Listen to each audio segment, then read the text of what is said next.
Cam Ward, rookie quarterback from the Tennessee Titans, suffered a right shoulder injury on this play here against the Jacksonville Jaguars in Week 18 of the NFL season. Cam immediately left the game and was seen out on the sidelines in a sling. My name is Ryan. I'm a physical therapist. I'm going to go over what exactly is an AC joint sprain, the anatomy behind it, the mechanism of injury, as well as your recovery timeline and treatment options. So if we get a better angle of exactly what happened, we see Cam Ward rushing to the touchdown with the ball in his right hand, extending that arm, and then all of this, his body weight as well as the Jacksonville Jaguars body weight, is crushing that right upper extremity here, causing the injury. So if you take the screenshot of when the injury did happen, we see that the elbow hits the ground first, and eventually that right shoulder will hit the ground as well. So with this force, there is going to be a significant amount of axial load going through that joint here. This is coming from the ground as all that weight is going up through that upper extremity. And as this play continues, you see all that weight of that Jacksonville Jaguars player come down onto that right shoulder of Cam Ward, emphasizing that force that is going through that shoulder joint. So when we were talking about AC joint sprains, we're referring to this joint here. We have our acromion seen right here, which is a part of our shoulder blade or scapula, as well as our clavicle seen right here. Both of these bones come over and connect right here to make the AC or acromioclavicular joint. So we take a look again, maybe from this angle of what's going on through Cam Ward's shoulder.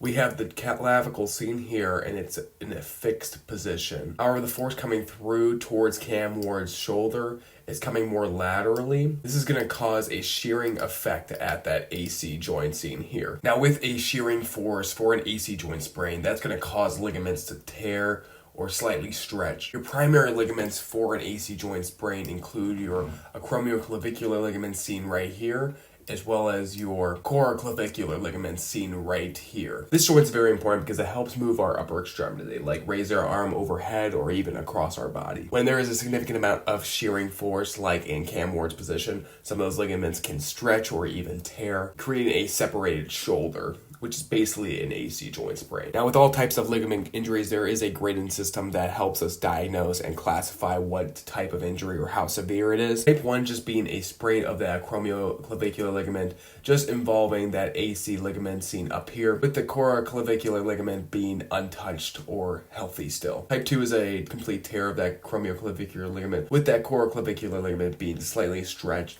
And then type 3 is a complete tear in both of these ligaments. This is where you definitely see that dislocation or deformity present. Typically, a person who sustains this type of injury will undergo surgery to correct this. So going back to Cam Ward, how severe was his AC joint sprain? At first, people were worried that it was a grade 3, but as more information came out, it seemed like it was unnecessary for surgery, so that most likely means it was either a grade 1 or grade 2 acromioclavicular joint sprain. What does this mean for recovery for Cam Ward? This means that this will probably take about 2 to 4 weeks to get completely healthy.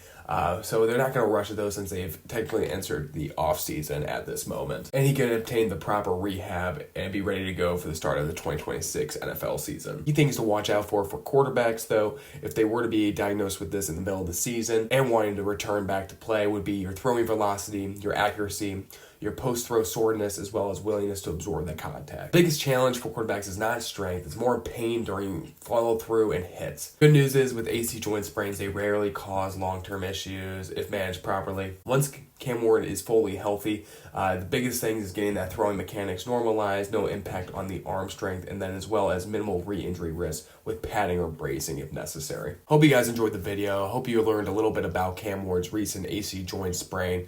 Let me know if you have any questions down below, and thank you so much for watching.